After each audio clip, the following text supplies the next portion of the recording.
All Indiana Politics is your premier source for Indiana politics, focusing on issues that matter to you. I still want us to be the best in the Midwest. We can't afford another lockdown. Give the citizens of this country the relief they need. Education in the state of Indiana remains priority number one. In-depth, nonpartisan coverage. We don't know exactly where the economy will be in January. People are worried with good reason. Exclusive interviews with Indiana's political leaders. We have the resources here in the state of Indiana to care for those who are in need. Expert analysis on critical legislation. We need to reform those laws. This recovery is going to take some time. We've got to anticipate that there'll be a budget shortfall. From Wish TV, this is All Indiana Politics Podcast on the All Indiana Podcast Network.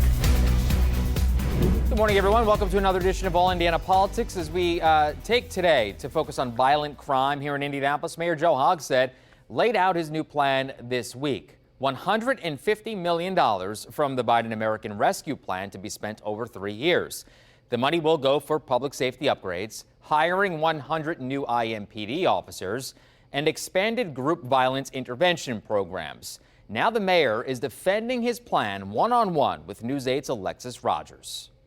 Your first year in office, Indianapolis had about 150 criminal homicides, then 155, 158, 154, then last year, 215. And that's on pace for even more this year. We've had that conversation before. Are you certain that that number will continue to drop, especially as we're talking about all this money being spent?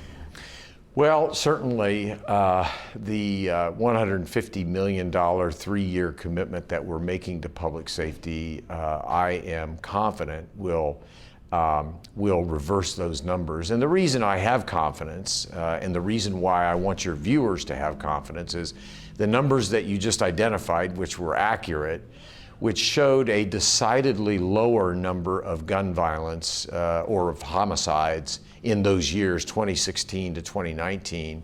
We were implementing programming to try to keep those numbers down or as low as we could. As you just identified, 2019, the numbers actually did go down. And so what that tells me that what we were doing over the course of those 4 years was having an appreciable effect on at least keeping the numbers at a reasonably steady level. A lot of what our budget is suggesting is let's recapture the successful aspects of those programs and scale them to levels never seen before. This may very well be a once-in-a-generation opportunity to transform the public health and safety of our city. So I think the intention is understood. I know that you've explained this plan plenty of times. I would love to have a very honest conversation about the checks and balances. I've been going to a lot of different community meetings, a lot of neighborhood meetings, and folks are saying, look, we understand that the pandemic had a big role in this, but a lot of this was a problem well before the pandemic. Where are the checks and balances when these programs are not working year after year and we still have babies dying? How do you have those conversations with groups like that? Well, let me respectfully take issue with your premise. The plain fact is, in the city of Indianapolis, we have seen, unfortunately, an increase in the level of gun violence for 10 years or more. So these are not issues of recency. And the part of the premise that I take issue with is that I truly believe the numbers bear out that the efforts we were making in 2016, 17, 18, and 19 were paying enormous dividends in at least keeping the overall level of gun violence at a reasonably steady pace, with the hope that it would then turn, which in 2019 we did see a slight, albeit slight, reduction in the overall number of homicides. What has happened and what your viewers need to appreciate and understand, and I think that they have lived it in their own way, a radical retransformation of the way life is lived, not just in Indianapolis, because I know you've heard me say this before, but it bears reemphasizing. This is not an Indianapolis alone problem. This is a challenge that every major urban community in the country is facing. Unprecedented levels of gun violence, non-fatal shootings and homicides. You know, the different shootings that are happening, how it's impacting kids. You probably do remember this. I know you have a lot on your plate, but the little boy, this probably was like maybe a month or two ago, that got shot at his grandparents' house early in the morning from a drive-by shooting. And one of the community leaders, Antonio Patton, had a very impassioned speech, if you will, about people just being sick and tired of being sick and tired, and him saying, I've talked to this family, they don't want vengeance. They want justice, and they want people to take responsibility. When you have these kitchen table conversations, what is your responsibility in all this, past the numbers and past some of the, intentions? Where do you see your responsibility in all of this? Well, I think as mayor and as the leader of our city, it is profoundly and sad and deeply saddening to me whenever there's loss of life at frankly whatever age, particularly young life, when really they had a situation of being in the wrong place at the wrong time. That seems to me profoundly morally unjust. But any loss of life is unacceptable. And we've been seeing too much of it. We all have responsibility. We all have a role to play in helping make our community safer. Ultimately, a lot of that leadership falls on me as the elected mayor. A lot of it, people in our community look to Chief Randall Taylor and the brave 1,670 sworn police officers of IMPD. But the truth is also, it can't be just us alone who reverses this trend. We need people in our community to do as you reported, and that is not focus so much on vengeance, but focus on justice. Well, what does that mean?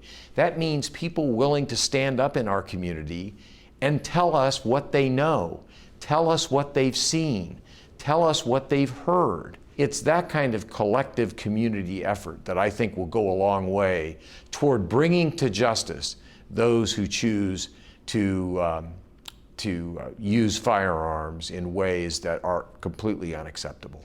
I'm happy that you brought that up, because another criticism that we've heard is that Marion County's criminal justice system is a revolving door for suspects. Is the system too easy on offenders? Is a question that we get a lot.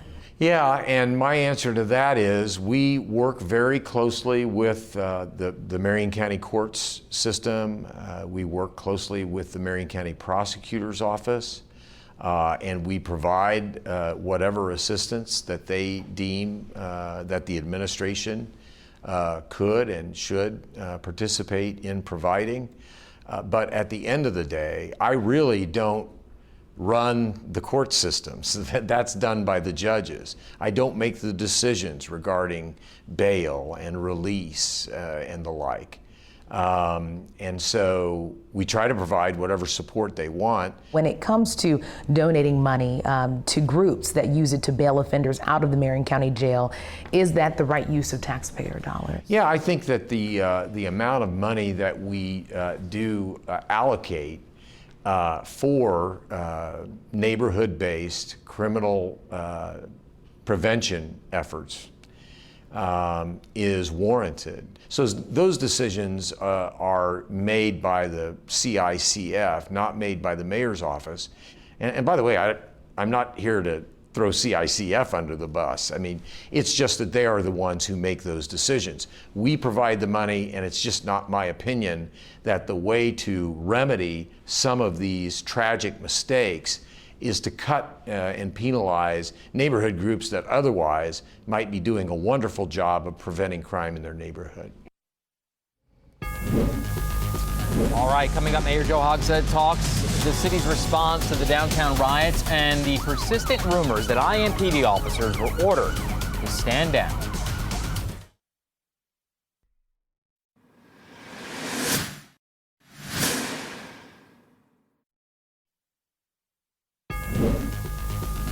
Welcome back to All Indiana Politics on this Sunday as we return to our one-on-one conversation with Indianapolis Mayor Joe Hogsett. It's our first real chance to sit down with him since the riots in downtown Indianapolis last year. The 2 nights of violence left downtown scarred for months. Alexis Rogers asked him about the role in those riots. A big part of this unsafe, uneasy feeling for some of our residents, started within the riots in downtown Indianapolis of May of last year. Criticism of that night has included some of the same themes that we've heard when it comes to the violent surge and the leadership of the city. Where were you on that night when a lot of the riots started to happen? I was at home monitoring what was going on, in constant contact with the leadership at the Emergency Operations Center. I came downtown the very first light of day the next morning. I met with community leaders and organizers of the protests for the better part of that Saturday after the Friday night of discontent, and then held several press conferences, one on Saturday, one on Sunday, one on Monday, to try to update the people of the city of Indianapolis as to what had happened, what the city was doing in response. I hope that I was very real and present in these difficult days. They were difficult, but here's the good news. As difficult as that weekend was, a Friday and a Saturday night, where constitutionally protected protests over the untimely death of George Floyd, we have had, over the course of the last year and a half, over 150 peaceful protests in the city of Indianapolis. And I think that speaks more volumes about the way the city of Indianapolis. Look, I mean, Indianapolis was not the only community that suffered greatly as the result of protests that were taking into account the tragedy of George Floyd's death. I am proud to say that since those two nights, not only has Indianapolis experienced, I think, the beginning of a renaissance, with March Madness being held entirely in our city, with the return of the Indianapolis 500, with our convention and exposition business starting to be rekindled. I think downtown is on the upswing, coming back, and I think good days are ahead. You've been really big on clear communication. When it comes to, folks still asking questions about that time, did the city give any stand-down order that night for officers to not react or not crack down on rioters or protesters? No, I believe all those decisions regarding the tactics and the strategy that was employed by our ERG unit in IMPD, those decisions were made by the command staff of IMPD itself. And I support their decision making, but to the extent that certain people choose to believe that somehow there was some political involvement, I'm not a law enforcement professional from a standpoint of a police person. And so I asked the chief and his command staff what they recommended. It was implemented. The plans were changed a little bit over the course of the weekend. I did issue a curfew on Sunday of that weekend, and I do think it had a positive effect. All right, coming up, the political fight over masks in public and in schools. Our Wish TV political experts are up next to talk about it.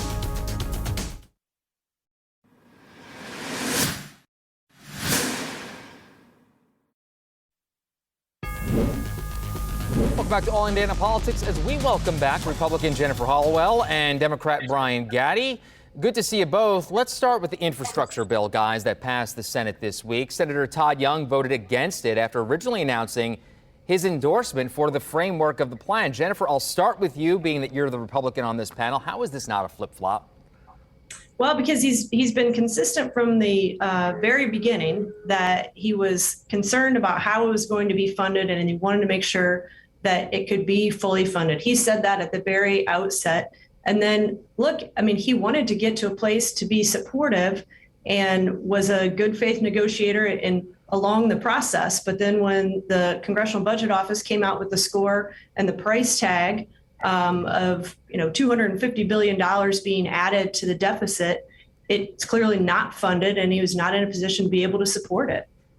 Brian, your response on the senator's stance?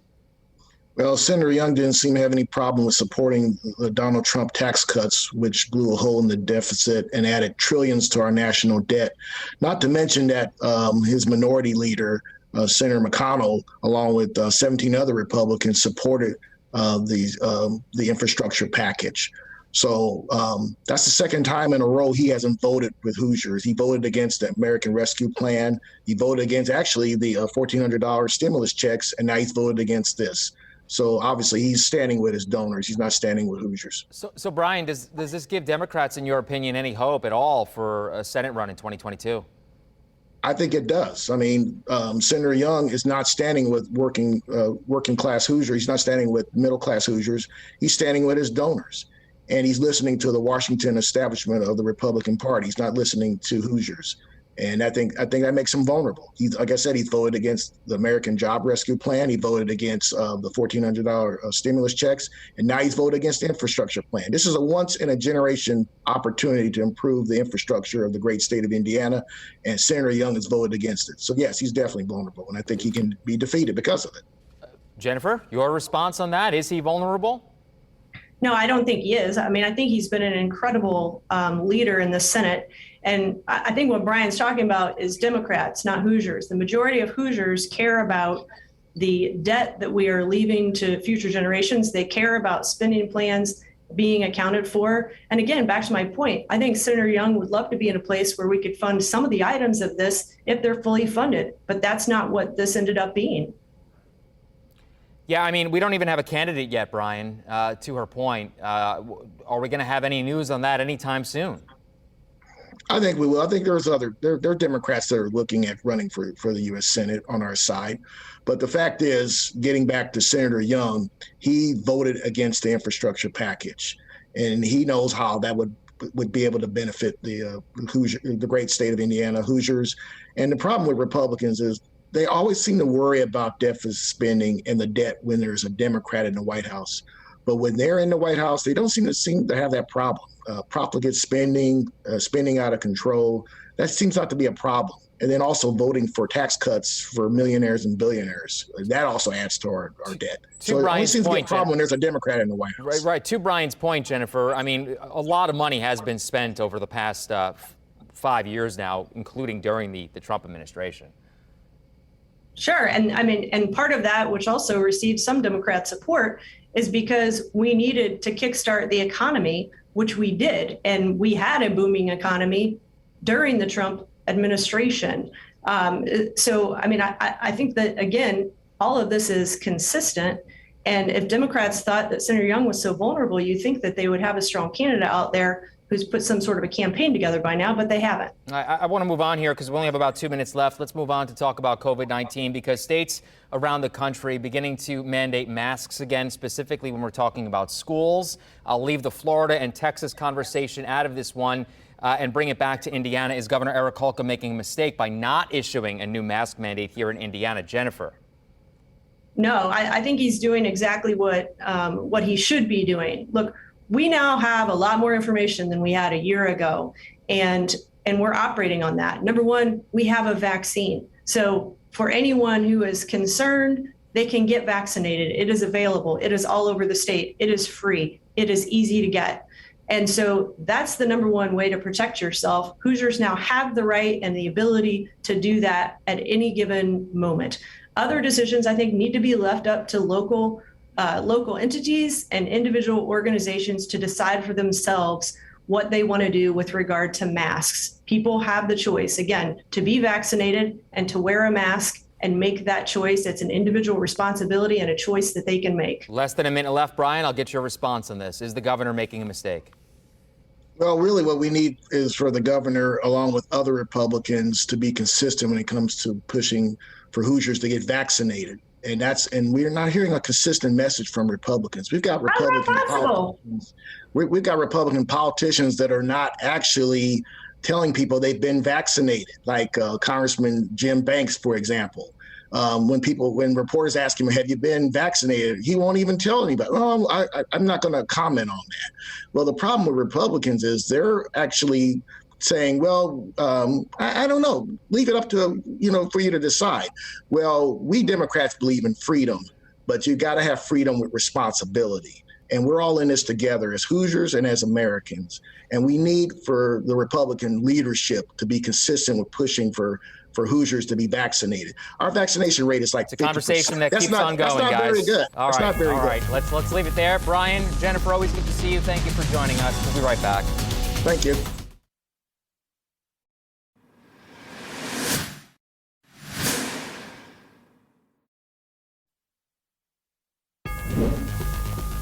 All right, thank you for joining us for All Indiana Politics on this Sunday. We'll be back here next Sunday morning, 9:30. Also, you can always find our brand new All Indiana Politics podcast. It's part of the All Indiana Podcast Network at wishtv.com. Have a great rest of your weekend.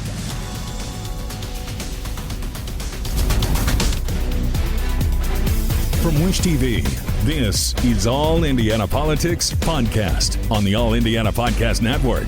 Watch All Indiana Politics live Sunday mornings at 9:30 on Wish TV and at wishtv.com. Subscribe to this podcast and listen weekly here on the All Indiana Podcast Network. And be sure to discover even more great podcasts at allindianapodcastnetwork.com.